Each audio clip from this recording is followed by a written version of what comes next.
Senhor presidente, há 3 meses eu venho tentando obter a aprovação do requerimento de urgência com relação ao projeto de fim do sigilo nas operações do BNDES. Mas, por razões diversas, não tenho alcançado o objetivo.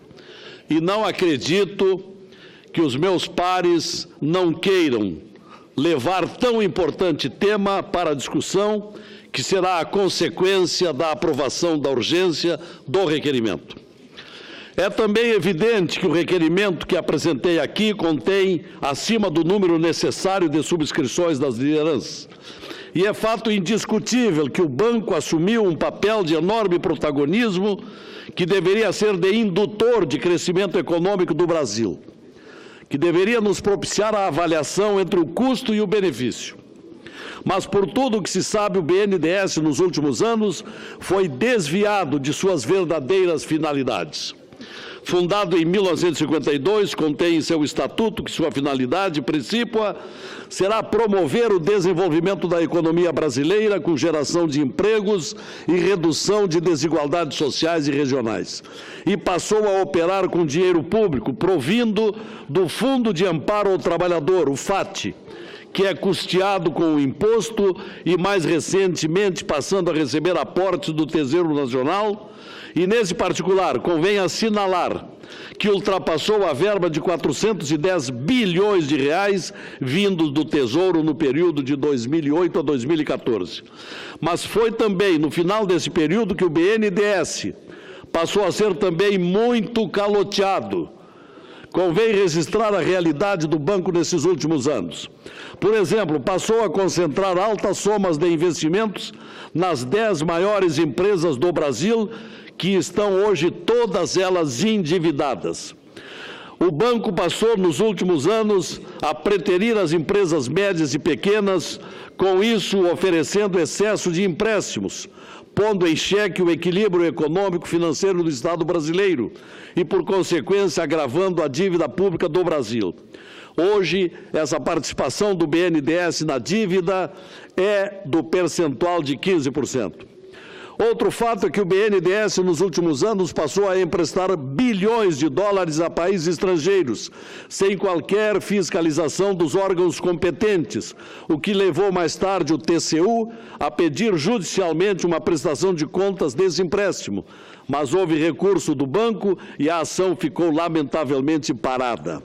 É importante o fim desse sigilo nas operações, porque o BNDES é financiado em parte pelos salários dos trabalhadores brasileiros, o que lhes autoriza a saber dos procedimentos nas operações do banco. Coincide, senhores senadores, que o Brasil carece de muitas obras de infraestrutura em muitos estados, mas o BNDES, nos últimos anos, voltou-se preferencialmente a financiar obras no exterior, em países de afinidades ideológicas ou de conveniências suspeitas. E o banco sempre se negou a revelar detalhes sobre os contratos a pretexto de proteger o sigilo, quando, na verdade, era uma forma de esconder negócios escusos, e tantos foram os negócios escusos. Outro fato gritante, senhores senadores, é que o BNDES sempre emprestou a juros abaixo dos praticados no mercado, captando recursos e emitindo títulos públicos, e aí com base na taxa Selic, o que permitiu constatar que pagava títulos à base de 11%, mas emprestava a 6%, levando assim um prejuízo de 5% aos brasileiros em geral em cada financiamento. Temos alguns exemplos, senhores senadores, de obras e valores financiados no exterior. Por exemplo, bem conhecido, o Porto de Mariel, em Cuba, o BNDES entrou com 682 milhões de dólares. A hidrelétrica de São Francisco, no Equador, o BNDES emprestou 243 milhões de dólares. A hidrelétrica Manduriaco, também no Equador, o BNDES emprestou 90 milhões de dólares. A hidrelétrica de Xagla, no Peru, com 322 milhões de dólares. E a empresa responsável, a Odebrecht. Igualmente, a construtora Odebrecht, no metrô da cidade do Panamá, onde o BNDES financiou 1 bilhão de dólares. 1 bilhão de dólares. Também no Panamá, a autopista Maden-Colón, no Panamá, 152 milhões de dólares, e a obra entregue à Odebrecht. O aqueduto do Chaco, na Argentina, o empréstimo do BNDES de 180 milhões de dólares, obra entregue à OAS. O soterramento do ferrocarril Sarmiento, na Argentina, valor emprestado pelo BNDES, 1,5 bilhão de dólares, obra entregue à Odebrecht. Outra obra, a Odebrecht, as linhas 3 e 4 do metrô de Caracas, 732 milhões de dólares. A segunda ponte sobre o rio Orinoco, na Venezuela, BNDES, 300 milhões de dólares, obra também entregue à Odebrecht. A barragem Muamba Maior, em Moçambique, 350 milhões de dólares do BNDES, obra entregue a Andrade Gutierrez. O aeroporto de Nacala, em Moçambique, 125 milhões de dólares, obra entregue à Odebrecht. O BRT da capital Maputo, Moçambique, 180 milhões de dólares pelo BNDES. A hidrelétrica de Tumarim, na Nicarágua, 342 milhões de dólares, obra entregue a Queiroz Galvão. O projeto Hacia el Norte, de Rurrenabaque, em El Choyo, na Bolívia, empréstimo de 199 milhões de dólares, obra entregue a Queiroz Galvão. E poderíamos, senhores senadores, ir muito adiante nessa lista imensa, tudo no estrangeiro, deixando o Brasil preterido, tão carente de obras de infraestrutura, e financiamentos para países pouquíssimos expressivos para o Brasil em termos de relações comerciais, e sempre financiamentos com juros camaradas. E só se ficou sabendo dessa orgia de financiamentos no exterior através da decisão de uma juíza federal de Brasília, doutora Adverse Mendes de Abreu, atendendo o requerimento do Ministério Público Federal a respeito da liberação do BNDES. Aliás, curiosamente, em países onde o ex-presidente Lula costumava proferir compensadoras palestras a peso de ouro, alegadas palestras que cessaram nos últimos 2 anos. Com as incontáveis obras financiadas no exterior durante o governo Lula e Dilma, surgiram usinas, portos, aeroportos, metrôs, rodovias, ferrovias, tudo lá fora, enquanto o Brasil carece e carecia de obras iguais. Não faz muito, veio a saber, por reportagem da revista Época, os imensos investimentos do BNDES na JBS, cujo dono da empresa, Joesley, declarou na noite de reeleição da presidente Dilma que ele havia comprado quase 2.000 políticos que garantiriam a proteção de suas falcatruas. Esta é a realidade. A propósito da JBS, nos seus últimos 10 anos, como se sabe, alcançou fantásticos progressos, justamente pelos financiamentos do BNDES. Mas aquela empresa veio a investir 80% dos seus negócios no exterior e apenas 20% no Brasil, comprovando o desvirtuamento das finalidades do BNDES. Um outro fato relevante veio por um artigo do desembargador Liberato Póvoa, com dados retirados do processo 07/14 da Justiça Federal de Tocantins, de que o banco havia investido no conjunto de obras mencionado cerca de 1 trilhão e 200 milhões de reais nos últimos 15 anos. Cabe aqui, senhores senadores, a pergunta: tudo isso não está a merecer uma investigação?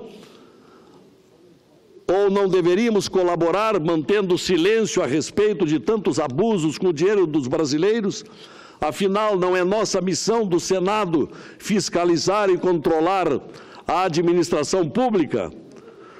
Mais recentemente, em novas matérias jornalísticas, se vem a saber que alguns dos países beneficiados já não estão mais pagando as prestações ao BNDES, entre eles Moçambique, Nicarágua e Bolívia. Como se constata, senadores, há bastante tempo, o Banco de Fomento fugiu de suas finalidades e, usando recursos tomados dos pobres para contemplar empresas amigas do rei, na época do governo Lula. O BNDES, em vez de fomentar progressos para o Brasil, tornou-se um símbolo de compadrio e de... E convém recordar que em inúmeras delações premiadas não há só indícios, mas muitos depoimentos têm referido esses abusivos e então secretos financiamentos do BNDES. Apesar de tudo, não se conseguiu até agora, aqui mesmo no Senado, nem mesmo aprovar um requerimento de urgência para discutir o fim do sigilo das operações do banco. Não é crível, senhores senadores, que se continue protelando a discussão sobre a história secreta do BNDES. O que se tem pedido é apenas a votação de um simples requerimento, um requerimento de urgência, e aí depois sim virá a discussão.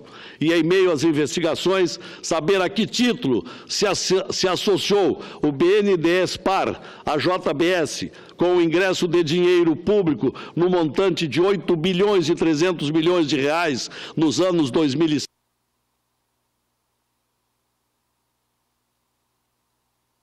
Permita, senhor presidente Cássio, mais alguns minutos, porque esses dados quase não têm sido divulgados a respeito do BNDES e tanto se protela pela aprovação de um simples requerimento de urgência.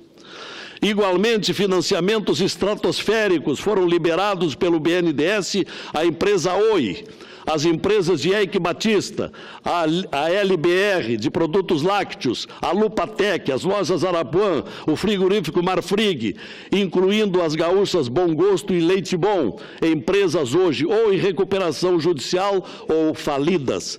Será justo deixar sem investigação tanta anarquia administrativa e perdas de um banco público?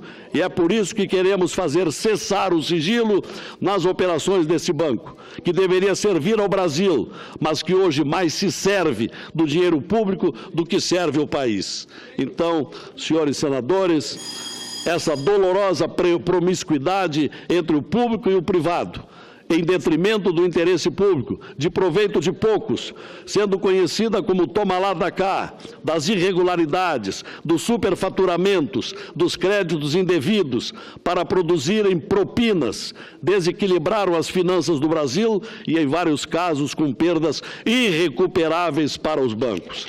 Em conclusão, senhor presidente, quero apelar aos senhores senadores que votemos de uma vez por todas o requerimento de urgência, para que aí sim possamos discutir o fim do sigilo das operações do BNDES, que tão explorado tem sido nos últimos anos. Obrigado pela tolerância, presidente.